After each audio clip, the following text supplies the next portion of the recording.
હવામાન ખાતા દ્વારા આપવામાં આવેલ તારીખ 21 થી 24 માં સમગ્ર ગુજરાતમાં ભારેથી અતિભારે વરસાદ પડવાની આગાહી મુજબ ગઈકાલ બપોર બાદ બોટાદ જિલ્લામાં ઓચિંતા વાતાવરણમાં પલટો થયા બાદ સમગ્ર જિલ્લામાં મેઘરાજાએ ધમાકેદાર એન્ટ્રી કરેલ। મોડી રાત સુધી જિલ્લામાં સામાન્યથી ભારે વરસાદ પણ પડેલ। ત્યારે સૌરાષ્ટ્રના ભાદર ડેમમાં વધુ વરસાદી પાણીની આવક થતા ઉપરવાસમાં વધુ પડતા વરસાદ પડવાને લઈ સુખભાદર ડેમના 10 દરવાજા ખોલવામાં આવેલ, જેને લઈ નીચાણવાળા વિસ્તારમાં આવતા 15 જેટલા ગામોને હાઈ એલર્ટ કરવામાં આવેલ છે। તેમજ કલેક્ટર દ્વારા પણ કોઈ ઘટના ન બને તેને લઈ તમામ વ્યવસ્થા સાથે 24 કલાક તકેદારીના ભાગરૂપે કામગીરી કરવામાં આવશે તેવું નિવેદન પણ આપેલ હતું। ત્યારે 20 વર્ષ બાદ સુખભાદર ડેમ ભરાતા લોકોના ટોળેટોળા ડેમની સાઈડ પર પાણીની આવક જોવા માટે ઉમટી પડેલ હતા।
ગઈકાલ બપોર બાદ સમગ્ર ગુજરાત અને સૌરાષ્ટ્ર અને બોટાદ જિલ્લાની અંદર વરસાદ શરૂ થયો છે।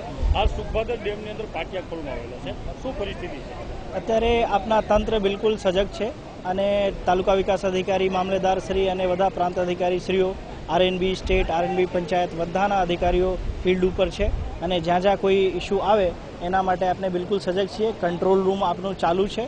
બધા આપના કંટ્રોલ રૂમમાંથી દરેક ગ્રામ પંચાયતોને સંપર્ક કરી રહેવામાં આવી રહ્યું છે, જેથી કે કોઈપણ ગામડામાં કોઈપણ જે જરૂર તંત્રમાંથી આવે એના માટે આપણે બિલકુલ તત્પર છીએ અને જ્યારે પણ કોઈ કોલ આવે એના માટે તાત્કાલિક ધોરણે આપણે કામ કરી શકીએ એના માટે આપણા તંત્ર બિલકુલ તૈયાર છે। સાધન સામગ્રીથી લઈને દરેક વસ્તુ આપણા રેડી છે। કોઈપણ બોટાદની જનતાને કોઈપણ મુશ્કેલી ના થાય એના માટે આપણા તંત્ર બિલકુલ 24/7 આપણા તંત્ર તૈયાર છે। તમે બધા જોઈ રહ્યા છો કે આપણા જે રાત્રે પણ આપણા તંત્ર બિલકુલ એક્ટિવ હતું, અત્યારે પણ બિલકુલ આપણે સજગ છીએ। જ્યાર સુધી બિલકુલ અત્યાર સુધી તો આપણા જિલ્લામાં કોઈ પણ માનહાનિ અથવા કે જાનહાનિને રિપોર્ટિંગ થયું નથી અને એક પણ આગામી સમયોમાં પણ આપણે બિલકુલ સજગ છીએ, જેથી કે એક પણ જાનહાનિ અથવા માલહાનિને આપણે અટકાવી શકીએ અને આ સમયમાં બધા પ્રજાથી આપને સહકારની અપેક્ષા છે।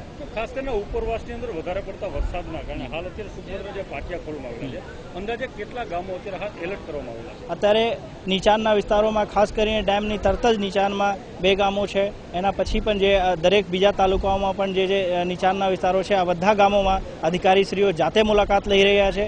આ તે તાલુકા વિકાસ અધિકારી શ્રી, તલાટી મંત્રી અને બધા જાતે પણ મુલાકાત લઈ રહ્યા છે અને કોઈ પણ જે નીચાણના વિસ્તારો છે ત્યાં લોકોને આગાહી કરવામાં આવી રહી છે અને ડેમના પાટિયા ખુલતા વખતે આગામી ગામોના સરપંચને, જે ડાઉનસ્ટ્રીમના વિલેજના સરપંચોને પણ જાણ કરવામાં આવે છે, જેથી કે કોઈ પણ નીચાણના વિસ્તારોમાં પાણી ભરવાથી કોઈ પણ લોકોને તકલીફ ના થાય એટલા માટે બધા ગામોમાં એલર્ટ કરવામાં આવી દેવામાં આવી છે।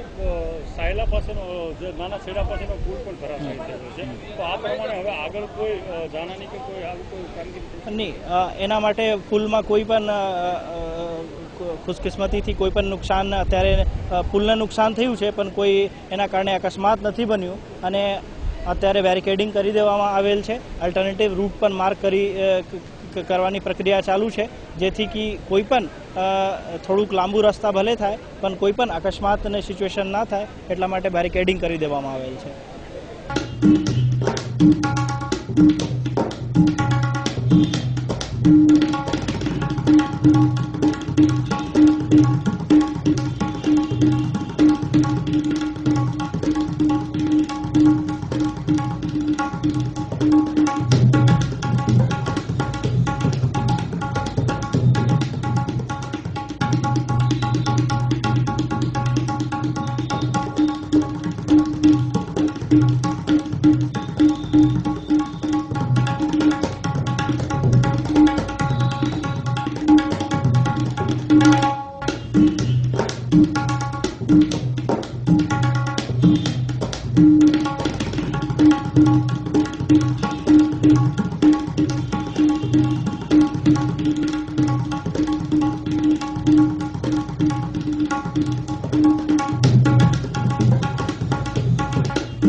હવામાન વિભાગ દ્વારા 21 થી 24 જુલાઈ સુધી ભારેથી અતિ ભારે વરસાદની આગાહી આપવામાં આવી હતી. ત્યારે ગઈકાલથી બોટાદ સહિત ગુજરાત સહિત સૌરાષ્ટ્રમાં ભારે વરસાદ પડી રહ્યો છે. ખાસ કરીને સૌરાષ્ટ્રમાં મેઘરાજાનું તાંડવ જોવા મળી રહ્યું છે. ત્યારે ઉપરવાસમાં પડેલા ભારે વરસાદના કારણે આપ જોઈ રહ્યા છો તે પ્રમાણે બોટાદનો સુખભાદર ડેમ છે કે ગઈકાલે ઉપરવાસમાં ભારે વરસાદનું પાણી આવી જતા સુખભાદર ડેમના હાલ 10 દરવાજા ખોલવામાં આવી નાખવામાં આવે છે. ભારે પાણીનો પ્રવાહ વરી રહ્યો છે. દરવાજા ખોલવામાં આવતા નીચાણવાળા વિસ્તારોને એલર્ટ કરી દેવામાં આવ્યું છે.